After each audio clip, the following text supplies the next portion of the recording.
ಮಂದಿರ, ರಾಮ ಕಾಲ್ಪನಿಕ ವ್ಯಕ್ತಿ ಅಂತ ಹೇಳಿದಂಥವರು ಆನಂತರ ರಾಮ ಮಂದಿರ ಬಗ್ಗೆ ಏನೇನು ಮಾತಾಡಿದ್ದಾರೆ, ಏನೇನು ಹೇಳಿದ್ರು ಅದೆಲ್ಲ ನಿಮಗೆ ಗೊತ್ತಿದೆ. I don't want to politicise today all those things.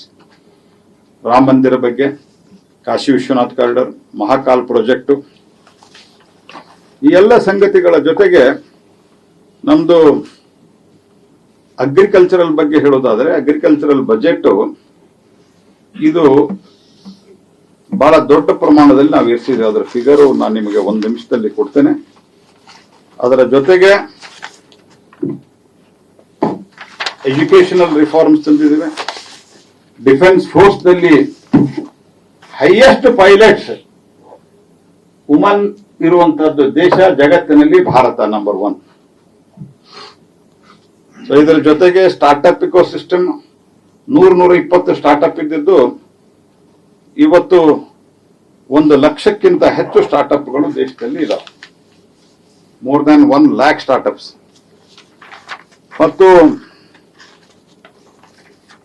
ಬಡವರಿಗೆ, ವಿಶೇಷವಾಗಿ ರಸ್ತೆ ಬದಿ ವ್ಯಾಪಾರ ಮಾಡುವಂತವರಿಗೆ 68 ಲಕ್ಷ ಬೀದಿ ವ್ಯಾಪಾರಸ್ಥರಿಗೆ ಪ್ರಧಾನಮಂತ್ರಿ ಸ್ವನಿಧಿ ಯೋಜನೆಯಲ್ಲಿ ಸಾಲ ಕೊಟ್ಟಿದ್ದೆವು. ಮತ್ತು ಈಗಾಗಲೇ ನಾ ಹೇಳಿದಂತೆ ಜನಧನ್ ಖಾತೆ 50.22 ಕೋಟಿ ಎಕ್ಸಾಕ್ಟ್ ನಂಬರ್. ಇನ್ನೊಂದು ಬಹಳ ಪ್ರಮುಖವಾದಂತಹ ಸಂಗತಿ ನಮ್ಮ ಕಾಲದಲ್ಲಿ ಆಗಿರುವಂತಹದ್ದು 10% ಮೀಸಲಾತಿ. ಆರ್ಥಿಕವಾಗಿ ಹಿಂದುಳಿದವರಿಗೆ 10% ಮೀಸಲಾತಿ. ಪ್ರಧಾನಮಂತ್ರಿ ಫಸಲ್ ಬಿಮಾ ಯೋಜನೆಯಲ್ಲಿ ನಾವು 71% ಅದರಲ್ಲಿ SC/ST OBC ಇದ್ದಾರೆ. ಕೇಂದ್ರದ ಮಂತ್ರಿ ಮಂಡಳದಲ್ಲಿ 60% SC/ST OBC ಇದ್ದಾರೆ. ಫಸ್ಟ್ ಟೈಮ್ ಇದೆ ಭಾರತದಾಗ. ಬಹಳ ಮಾತಾಡ್ತಾರಲ್ಲ ಸಾಮಾಜಿಕ ನ್ಯಾಯ ಅಂತ ಹೇಳಿ. ಅವರದ್ದು ಆ ಕಾಲದಲ್ಲಿ 20% 25% ಇರಲಿಲ್ಲ. Today 60% are from SC/ST and OBC. You can imagine, ದೇಶದಲ್ಲಿ 2014ವರೆಗೆ 18,100 ಹಳ್ಳಿಗಳು ದೇವರ್ ವಿತೌಟ್ ಎಲೆಕ್ಟ್ರಿಫಿಕೇಶನ್. 1,000 ದಿವಸದಲ್ಲಿ ಎಲ್ಲಾ ಹಳ್ಳಿಗಳಿಗೂ ಸಹಿತ ಎಲೆಕ್ಟ್ರಿಫಿಕೇಶನ್ ಕೊಟ್ಟಿದ್ರು. ಎಲೆಕ್ಟ್ರಿಕ್ ತಂತಿ ನೋಡಿರ್ಲಿಲ್ಲ ಅವ್ರು. ಹಿಂದಿಯೊಳಗೆ ತಾರ್ ಅಂತ ಹೇಳ್ತಾರ, ಆ ತಾರ್ ನೋಡಿರ್ಲಿಲ್ಲ. All those have been electrified. ಮತ್ತು ಸೌಭಾಗ್ಯ ಯೋಜನೆಯಲ್ಲಿ ದೇಶದಲ್ಲಿರುವ ಎಲ್ಲಾ ಮನೆಗಳಿಗೂ ಸಹಿತ all the houses have been electrified. ಮತ್ತೆ ನಿಮ್ಗೆ ಇನ್ನೊಂದು ಇಂಟ್ರೆಸ್ಟಿಂಗ್ ಫಿಗರ್ ಹೇಳ್ತೇನೆ ನಾನು. Because 50% of the energy today I look after.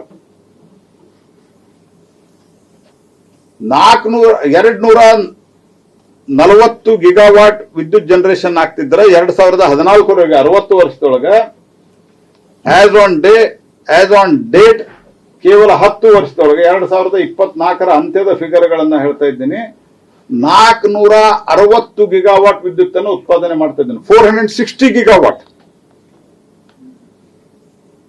0 ಅಂಕ ಕೊಡೋರಿಗೆ ಸ್ವಲ್ಪ ಫಿಗರ್ಗಳನ್ನ ನೋಡಿ ಅವ್ರ ಆಫೀಸರ್ಗೆ ಸರಿಯಾಗಿ ಕೇಳಿಕೊಡ್ಬೇಕು.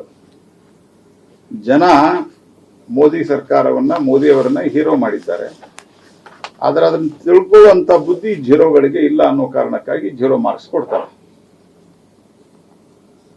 PM ಕಿಸಾನ್ ಯೋಜನೆಯಲ್ಲಿ 11 ಕೋಟಿ ರೈತರಿಗೆ 3,70,000 ನಾನು ಈಗಾಗಲೇ ಹೇಳಿದೆ. ಆನಂತರ ಕಿಸಾನ್ ಕ್ರೆಡಿಟ್ ಕಾರ್ಡ್ 7,71,000 ಕೋಟಿ ಜನರಿಗೆ 10 ಲಕ್ಷ ಕೋಟಿ ಸಾಲವನ್ನ ಕೊಟ್ಟಿದ್ದೆವು ನಾವು. ಕಿಸಾನ್ ಕ್ರೆಡಿಟ್ ಕಾರ್ಡ್ 3 ಲಕ್ಷ ಇತ್ತು ವಿತ್ ಇಂಟ್ರೆಸ್ಟ್ ಇನ್ ಸಬ್ವೆನ್ಷನ್. ಅದರಿಂದ 5 ಲಕ್ಷಕ್ಕೆ ಏರಿಸಿದ್ದೇವೆ ನಾವು. ಕೃಷಿ ಮೂಲಭೂತ ಸೌಕರ್ಯಕ್ಕೆ, ಬೇಸಿಕ್ ಇನ್ಫ್ರಾಸ್ಟ್ರಕ್ಚರ್ 1 ಲಕ್ಷ ಕೋಟಿ ರೂಪಾಯಿ ಖರ್ಚು ಮಾಡಿದ್ವಿ. 1 lakh crore which is historical record. ಮತ್ತು ಬಹಳ ಸರ್ತೆ ಈ ಪ್ರಧಾನಮಂತ್ರಿ ಕೃಷಿ ಸಮ್ಮಾನ ನಿಧಿ ಬಗ್ಗೆ ಆರೋಪ ಮಾಡ್ತಾರೆ. ಪ್ರಧಾನಮಂತ್ರಿ ಇನ್ಶೂರೆನ್ಸ್ ಬಗ್ಗೆ, ಕ್ರಾಪ್ ಇನ್ಶೂರೆನ್ಸ್ ಬಗ್ಗೆ, ಫಸಲ್ ಬಿಮಾ ಯೋಜನೆ ಬಗ್ಗೆ ಇಲ್ಲ, ಪ್ರೀಮಿಯಂ ಜಾಸ್ತಿ ತುಂಬ್ತಾರೆ, ಇನ್ಶೂರೆನ್ಸ್ ಕಂಪನಿಗಳಿಗೆ ಲಾಭ ಮಾಡಲಿಕ್ಕೆ ಕೊಡ್ತಾರೆ ಅಂತ. ಎಷ್ಟು ತುಂಬಿದ್ದಾರೆ? 32,440 ಕೋಟಿ ರೂಪಾಯಿ ತುಂಬಿದ್ದಾರೆ. ವಾಪಸ್ ಕೊಟ್ಟಿರುವುದು 1,75,000 ಕೋಟಿ ರೂಪಾಯಿ ವಾಪಸ್ ಕೊಟ್ಟಿರೋದು ಕ್ಲೇಮ್ಗಳನ್ನು.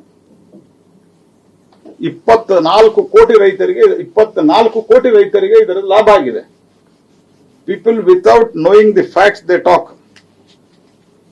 PM ಧನ್ಧಾನ್ ಯೋಜನೆಯಲ್ಲಿ ನಾವು ಎಲ್ಲೆಲ್ಲಿ ಬೇಳೆಕಾಳು ಬೆಳಿಲಿಕ್ಕೆ ಸಾಧ್ಯ ಇದೆ ಮತ್ತು ಎಲ್ಲಿ ಬಹಳ ಬೆಳೆ ಕಮ್ಮಿ ಇದೆ ಎವರೇಜ್ಗಿಂತ ಅಲ್ಲಿ ವಿಶೇಷವಾದ ಇನ್ವೆಸ್ಟ್ಮೆಂಟ್ ಅನ್ನು ಮಾಡಿ ಪರ್ ಎಕರ್ ಹೆಚ್ಚು ಬೆಳೆಗಳು ಉತ್ಪಾದನೆಯನ್ನ ಮಾಡಲಿಕ್ಕೆ ನಾವು ವಿಶೇಷ ಅಭಿಯಾನವನ್ನ ಕೈಗೊಂಡಿದ್ದೇವೆ. ಇಡೀ 60 ವರ್ಷದಲ್ಲಿ 8 ಕೋಟಿ ಜನರಿಗೆ ಗ್ಯಾಸ್ ಸಿಲಿಂಡರ್ ಕೊಟ್ಟಿದ್ರು. ನಾವು ಉಜ್ವಲ ಯೋಜನೆಯಲ್ಲಿ 10.5 ಕೋಟಿ ಜನರಿಗೆ ಗ್ಯಾಸ್ ಕೊಟ್ಟಿದ್ದೇವೆ, ಗ್ಯಾಸ್ ಕನೆಕ್ಷನ್.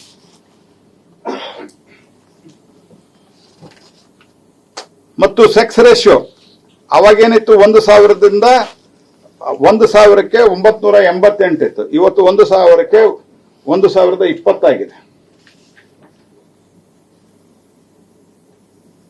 ಮುದ್ರಾ ಯೋಜನೆಯಲ್ಲಿ ಬಹಳ ದೊಡ್ಡ ಲಾಭ ಆಗಿದೆ. ಅದರಲ್ಲಿ 70% ಜನ SC/ST OBC ಸೇರಿದವರಾಗಿದ್ದಾರೆ.